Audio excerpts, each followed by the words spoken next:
उत्तराखंड को यूं ही देवभूमि नहीं कहा जाता। यहाँ उच्च हिमालय क्षेत्रों में कई ऐसे मंदिर हैं जिनके दर्शन पाने हर साल पूरे भारत भर से लोग आते हैं। उत्तराखंड में जितने सुंदर पहाड़ हैं उतने रोचक कहानियाँ भी मौजूद है जो पहाड़ों पर बसे मंदिर से जुड़ी है। ऐसे ही मैं बात कर रहा हूँ उत्तराखंड में बसे लाखामंडल के शिव मंदिर की, जो पांडवों ने एक रात में बनवाया था अपने अज्ञातवास के समय पर।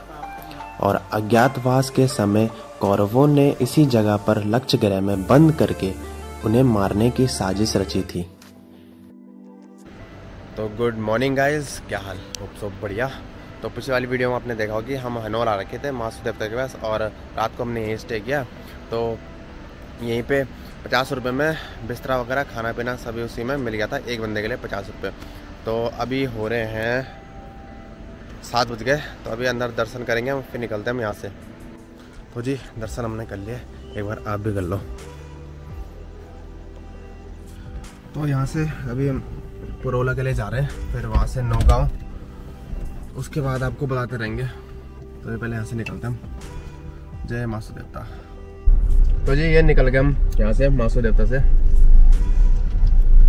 ये आप देख रहे हो ना, ये नदी टाइप की, इसे खूनी घाट बोलते हैं और ये नीचे जाके टोंस नदी में मिलती है।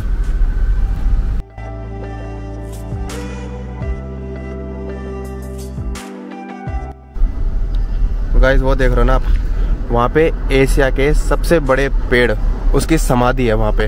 वो मैंने पिछली वाली वीडियो में बता रखा है आपको, आप देख लेना। ठीक है, ठीक है। तो जी ये पहुँच गया मोरी पे, और यहीं से एक नीचे के रोड करते हैं, यहीं से हम हरकीदून के लिए गए थे, यहाँ से हम पुरोला के लिए जा रहे हैं ऊपर वाली रोड से।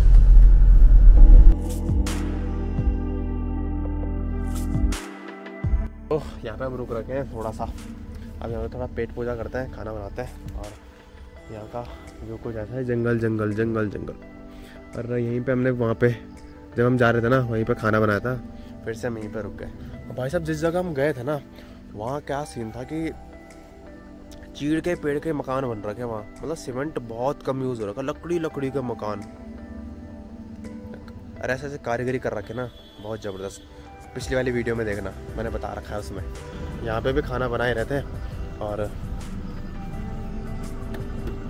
टायर भी पंचर हो गया, बैठ गया पूरा नीचे। पहले टायर को देखते हैं, फिर बनाएंगे खाना।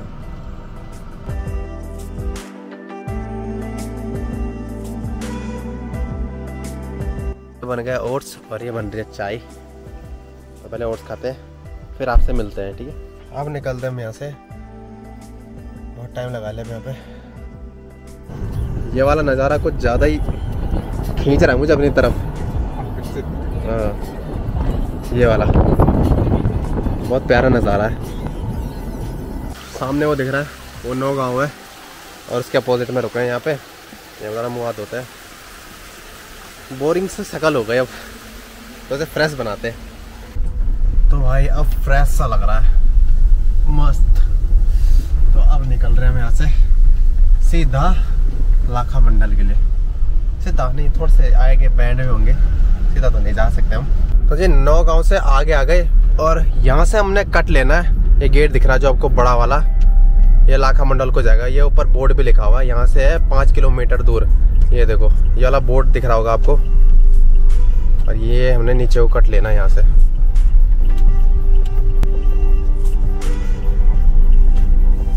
सामने ब्रिज है, और ब्रिज के नीचे ये जो नदी दिख रही है, ये यमुना नदी है, जो कि यमुनोत्री से आ रही है। ये पहुंच गए हम लाखामंडल में, और वो है वहाँ पे शिव मंदिर, वो देखो। थोड़ी देर में जाएंगे, पहुंच जाएंगे मतलब वहाँ, फिर दिखाते हैं आपको, रूबरू दर्शन कराएंगे। पार्किंग में पहुंच गए, और वो सामने जस्ट यहाँ पे मंदिर है, चलते हैं। तो जी ये कर रहे हैं प्रवेश यहाँ पे मंदिर में, और सामने मंदिर के दर्शन कर लो आप, लाखामंडल। तो जी ये मंदिर में पहुँच चुके हैं, और ये देखो, ये दर्शन कर लो आप। ये आदि केदार है, और जो केदारनाथ में उसे केदारनाथ बोला जाता है और ये आदि केदार है। यहाँ पे 1.25 लाख शिवलिंग है और यहाँ पे जो नंदी बैल है उसे मुग़ल शासन में ऐसे देखो सींग और आधा हिस्सा उसका ख़राब कर रखा है मुग़लों ने, जब भारत में मुग़ल शासन हुआ था। तो ये शिवलिंग है और इस मंदिर पे ये देखो गाय के फुटप्रिंट है। जिस गाय ने इस मंदिर की खोज की थी, जब यहाँ पे वो दूध अभिषेक किया था अपने थन से, तो उस गाय का नाम था कामधेनु। तो ये देखो ये उसके फुटप्रिंट है पूरे मंदिर पे। ये देखो ऊपर तक उसी के पाँव के निशान है कामधेनु गाय के। अभी हम पंडित जी से कुछ मंदिर के बारे में पूछेंगे, वो बताएंगे कि कैसे कैसे यहाँ पे मंदिर का निर्माण हुआ, कैसे हुआ, तो सब कुछ डिटेल में आपको बताएंगे। तो जी पंडित जी बता रहे हैं हमें लाखा मंडल के इस मंदिर के बारे में। ये जो मंदिर है, इस मंदिर की जो स्थापना है पांडवों ने द्वापर युग में की है। यहाँ पर पांडवों ने भगवान शिव को विराजमान किया है। अंदर 33 कोटि देवी देवता विराजमान है और पांडवों द्वारा यहाँ 1.25 लाख शिवलिंग की स्थापना हुई है और 4 युग के यहाँ ज्योतिर्लिंग है। सतयुग का ज्योतिर्लिंग अंदर विराजमान किया पांडवों ने, जिसकी खोज गाय माता ने की। नदी पार से गाय आती थी, दूध से अंदर अभिषेक करती उस शिवलिंग को सतयुग का शिवलिंग है। भगवान राम जी के समय का जो शिवलिंग है, भगवान राम जी ने जब लंका के लिए पुल बांधा तो सोयत बंधु रामेश्वर में त्रेतायुग का ज्योतिर्लिंग भगवान राम जी ने विराजमान किया। या इस स्थान पर आप देख रहे हैं ये त्रेतायुग का ज्योतिर्लिंग यहाँ विराजमान जो रेड कलर में है। भगवान कृष्ण जी के समय का जो ज्योतिर्लिंग है द्वापर का, ये हरे कलर का है जो यहाँ विराजमान। कलयुग का जो ज्योतिर्लिंग वो बाहर है, परिसर के बाहर, जहाँ आप लोग अभिषेक करेंगे उस शिवलिंग के अंदर आपकी फ़ोटो दिखेगी। तो इस मंदिर की खोज गाय द्वारा हुई है। गाय आती थी, दूध से अभिषेक करती थी। यहाँ एक मेला भी लगता है 15 अप्रैल को, इस भगवान भोलेनाथ जी का हर साल मेला लगता है। फिर 4 धाम के कपाट खुलते हैं, यमुनोत्री, गंगोत्री, बद्री, केदार के। अंदर माँ पार्वती की चरण पादुका है। माता पार्वती जब 5 वर्ष की थी तो माता जी ने 12,000 वर्ष तक इस स्थान पर तपस्या की है भगवान शंकर जी को पाने के लिए। उनकी तपस्या से भगवान शंकर प्रसन्न हुए और उनको पति रूप में भगवान शंकर जी मिले हैं। जिनकी शादी हो जाती है, चाहे बेटा हो बेटी हो कोई भी हो, यदि किसी की संतान नहीं होती, वो लोग इस स्थान पर आते हैं और यहाँ भगवान शिव की आराधना करते हैं पूरी रात्रि। महाशिवरात्रि को साल भर के अंदर भगवान शिव उनकी मनोकामना पूर्ण करते हैं। आप लोगों की यात्रा इस भगवान भोले के द्वार से शुरू होती है। हम भगवान से प्रार्थना करते हैं आपकी यात्रा मंगलमय हो, आप लोगों का परिवार फले फले, भगवान आपकी मनोकामना पूर्ण करें। इस मंदिर को पांडवों ने एक रात में बनाया है। जो पीछे वाला जो पार्ट है उस मंदिर पर गाय के खुर के निशान है, जिस गाय माता ने इसकी खोज की है। उस गाय का नाम था कामधेनु गाय। तो गाय आती थी, दूध से अभिषेक करती। तो अंदर पांडवों ने माँ पार्वती की जो चरण पादुका वो उनको मिली है, बाहर गाय माता के पैर के निशान है। और यहीं पर पांडवों को जलाने के लिए यहाँ कौरने लाक्षागृह बनाया। जी परिसर है ये, तो आप देख रहे हैं इलाहार वाला, ये लाक्षागृह वाला है। पीछे जो द्वारपाल हैं वहाँ से विदुर जी ने सुरंग बनाई और पांडवों को जीवित एक गुफा, नीचे पांडव गुफा है, वहाँ बाहर निकाला है। उस गुफा के अंदर जब आप प्रवेश करेंगे उसमें छोटा सा शिवलिंग है, उस पर अभिषेक कुदरती होता रहता है। उस गुफा के अंदर आप जाएंगे तो वहाँ 2 सुरंग और हैं। कहते हैं कि ये यमुना नदी में जाती है। पांडव यमुना नदी में गए, स्नान किए, वापस आए, फिर पांडव उसके बाद केदारनाथ को गए उसी सुरंग के रास्ते। और यहाँ पर जो पीछे जो द्वारपाल हैं, सतयुग में दोनों वीरभद्र के नाम से जाने जाते हैं। जब दक्ष राजा के यज्ञ हुआ तो दक्ष राजा के यज्ञ में जब सती माता सती हो जाती है तो शंकर जी की जटा से वो 2 वीरभद्र शंकर भगवान ने तैयार किए, जिन्होंने दक्ष राजा के यज्ञ विध्वंस किया। त्रेतायुग में भगवान राम जी की जय विजय बने, द्वापर में वो कृष्ण जी के द्वारपाल बने। इस कलयुग में उधर वाला देव है, इधर वाला दानव, इसके कंकाल है मस्तक। इस जहाँ पर वो दोनों द्वारपाल हैं उनके बीच में जो गोल पत्थर है, इस लाखा मंडल में हमारे 24 गांव आते हैं। 24 गांव में जिस भी व्यक्ति की मृत्यु होती थी उस मृतक आदमी को वहाँ रखा जाता था।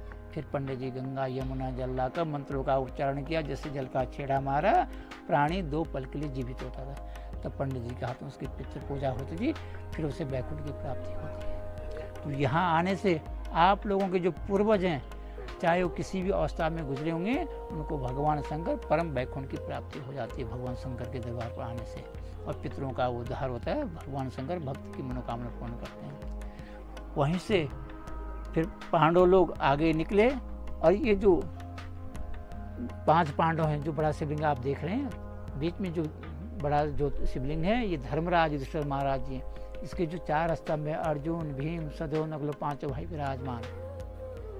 जिस प्रकार पांडवों ने इस मंदिर को एक रात में विराजमान किया, पांडवों ने उसको भी बना रहे थे एक रात में, रात खुल जाती है वो मंदिर अधूरा रह जाता है।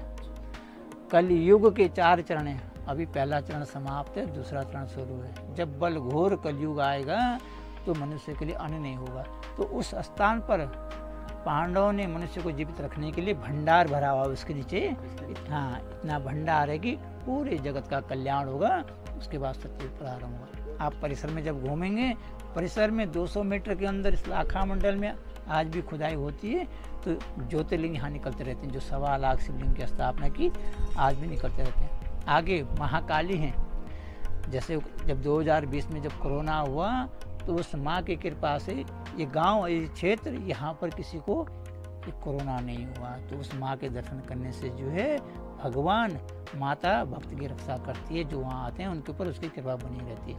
आगे जो शिवलिंग कलयुग का अद्भुत चिंताहरण महादेव, जैसे उस पर अभिषेक करेंगे वहाँ आपकी मनोकामना पूर्ण हो जाती है। क्योंकि राजा भगीरथ जी ने गंगा जी को जब मृत्यु लोक में लाया तो अपने 60,000 पितरों का उन्होंने उद्धार किया। उस शिवलिंग पर जलाभिषेक करने से आप लोगों के जो पितर हैं उनको परम वैकुंठ की प्राप्ति होती है, आपकी कष्ट भगवान हल होते हैं, मनोकामना पर। तो ये वो देवनगर है जो पांडव द्वारा बनाया हुआ है।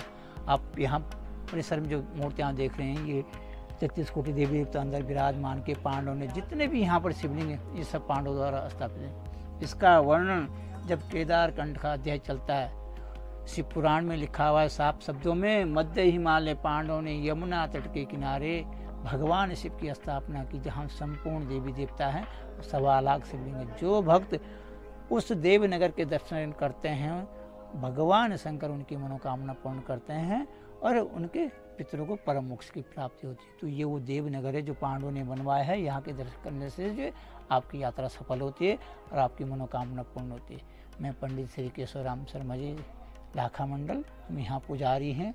हम यहाँ 40 परिवार हैं, बारी बार से यहाँ पूजा होती है और अभी हमारी यहाँ पूजा की बात। तो जैसे पंडित जी ने बताया, यहाँ अभी भी खुदाई होती है ना, तो शिवलिंग मिलते हैं। देखो छोटे छोटे शिवलिंग, बड़े भी मिलते हैं। ये देखो हर जगह शिवलिंग, 1.25 लाख शिवलिंग है यहाँ। तो मंदिर का परिसर कुछ इस तरीके से, हर जगह पे छोटे छोटे शिवलिंग मिलेंगे आपको जब आप यहाँ आओगे, जैसे वीडियो में देख रहे हो आप। तो जी ये वो शिवलिंग है जहाँ पे जल चढ़ाते वक्त हमारी फेस दिखता है। जय माता दी। ये माता काली का मंदिर है।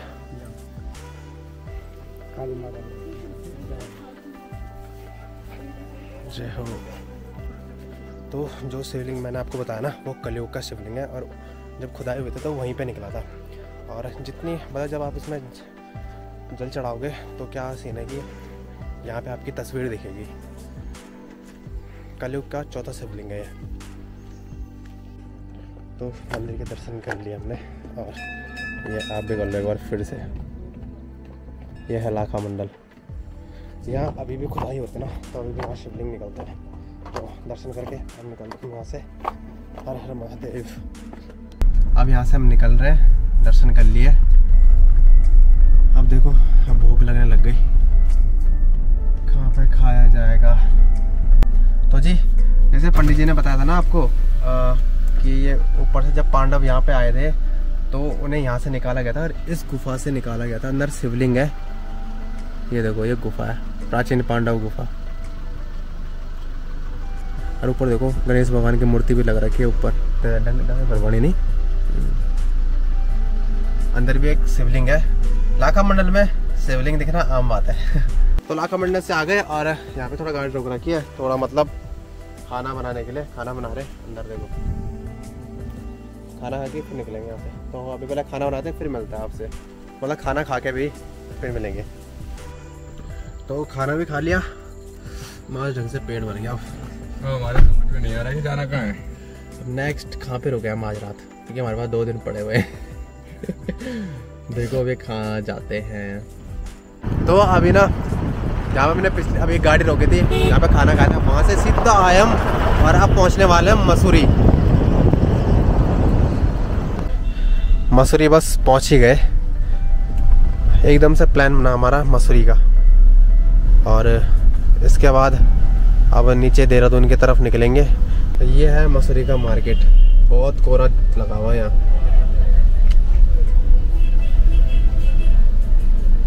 और जाम भी लगा हुआ है।